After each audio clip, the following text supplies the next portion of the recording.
Halo semuanya, selamat pagi.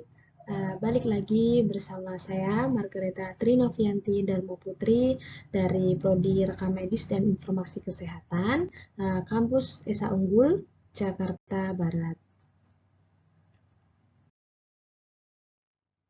Nah, sekarang kita akan membahas tentang Pedoman Umum Ejaan Bahasa Indonesia. Sebelumnya, kenapa sih ejaan bahasa Indonesia selalu terjadi perubahan dan perubahan? Salah satu faktornya adalah karena zaman. Zaman menuntut setiap tahun untuk menjadi lebih baik, dan lebih baik lagi. Sebelum kita berlanjut ke topik selanjutnya, kita harus tahu dulu tuh pengertian tentang ejaan yang disempurnakan dan pedoman umum ejaan bahasa Indonesia. Nah, di sini menurut Arianti, eh, PUEBI adalah penggambaran bunyi bahasa dengan kaidah yang harus dipakai oleh pemakai bahasanya. Kemudian menurut Murtiani, tata bahasa dalam bahasa Indonesia yang mengatur penggunaan bahasa Indonesia dalam tulisan.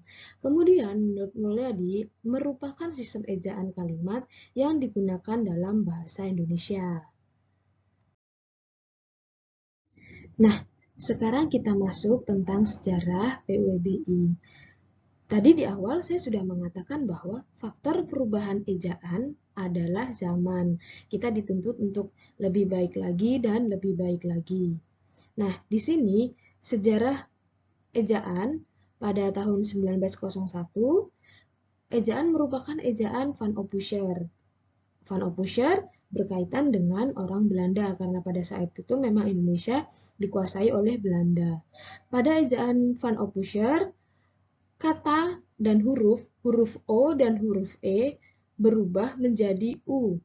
Contohnya adalah Oemur dibaca menjadi umur. Kemudian huruf P berubah menjadi huruf Y. Kemudian pada tahun 1947, ejaan Van Ophuser berubah menjadi ejaan Sowandi atau ejaan Republik.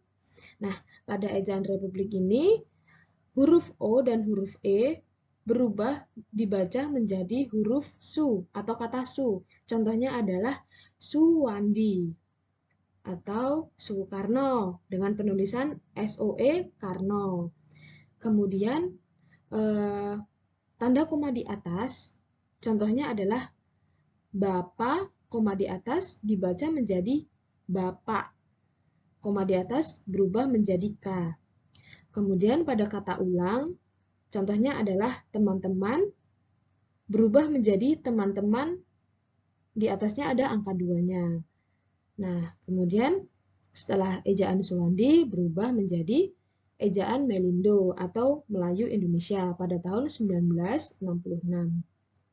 Tetapi pada tahun 1966, ejaan Melindo tidak disahkan di Indonesia. Kenapa demikian? Tidak diresmikan karena pemerintah hanya melihat ejaan Melindo di beberapa tempat saja. Contohnya adalah di suku-suku pedalaman. Kenapa demikian? Karena memang pada saat itu yang menggunakannya adalah perbatasan-perbatasan. Contohnya adalah Riau, Sumatera, dan Jambi. Setelah ejaan Melindo, berubah lagi menjadi ejaan yang disempurnakan. Nah, ejaan disempurnakan itu disahkan pada tanggal 12 Mei 1972. Nah, merupakan kerjasama antara Indonesia dengan Malaysia untuk menyempurnakannya. Di situ sudah ada perubahan tanda baca dan huruf kapital. Kemudian pada tahun 2015, ejaan yang disempurnakan dirubah lagi menjadi Pedoman Umum Ejaan Bahasa Indonesia. Nah, pada pedoman umum ini, huruf kapital, huruf miring, penulisan kata, penulisan unsur serapan, dan pemakaian tanda baca sudah diperbaharui atau disempurnakan. Sekarang yang mau kita bahas adalah tentang tanda baca. Tanda baca itu ada banyak dalam PUEBI. Contohnya adalah tanda titik, tanda koma, tanda titik dua, tanda hubung, tanda pisah, tanda tanya, tanda seru, dan masih banyak lagi.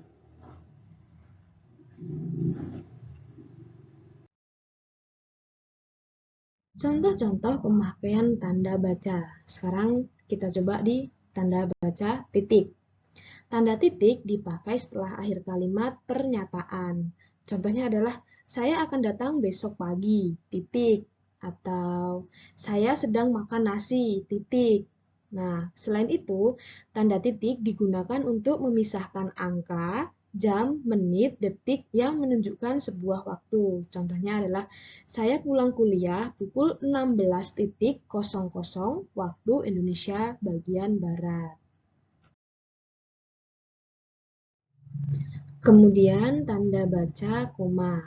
Tanda baca koma digunakan untuk unsur-unsur dalam perincian atau bilangan. Contohnya adalah ketika saya menyuruh seseorang, saya akan mengatakan, tolong belikan saya susu, telur, roti di pasar. Nah, itu merupakan perincian dari suatu yang harus dibelikan oleh seseorang yang saya suruh.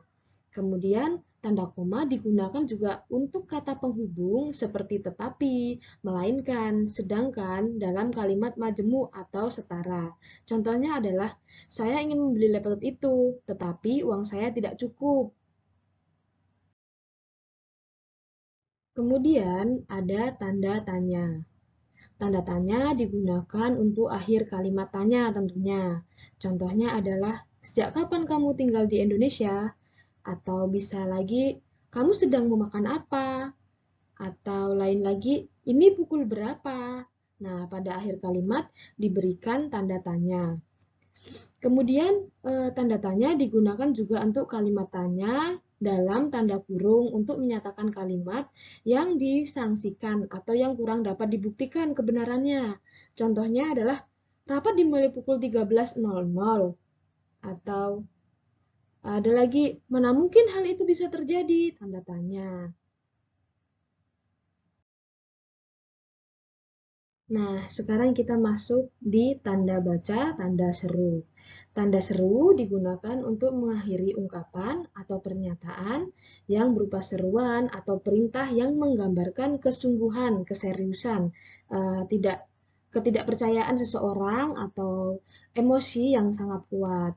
Nah, contohnya adalah ketika kita sedang bertamasya atau kita sedang pergi ke suatu tempat, pasti kita sering menemukan kalimat, jangan buang sampah di sini, tanda seru. Nah, itu bertujuan agar kita melakukannya, agar berupa himbauan untuk tidak membuang sampah di tempat itu. Karena pasti ada yang telah disediakan tempat khusus untuk pembuangan sampah.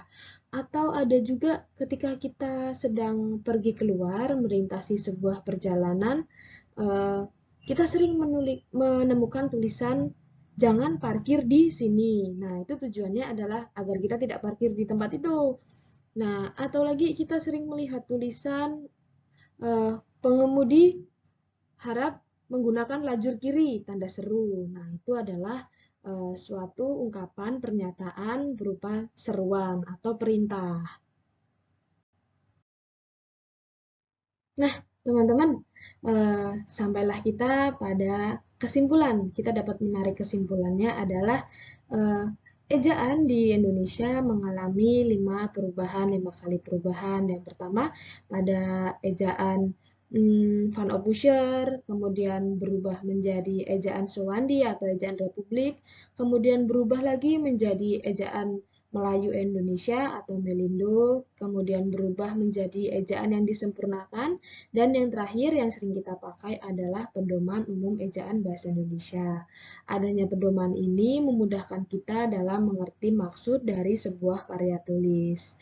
Oke teman-teman, terima kasih semuanya yang telah menyaksikan, yang telah menonton. Semoga dapat bermanfaat bagi kita semua. Dan selamat pagi, sampai jumpa di lain waktu. Dadah!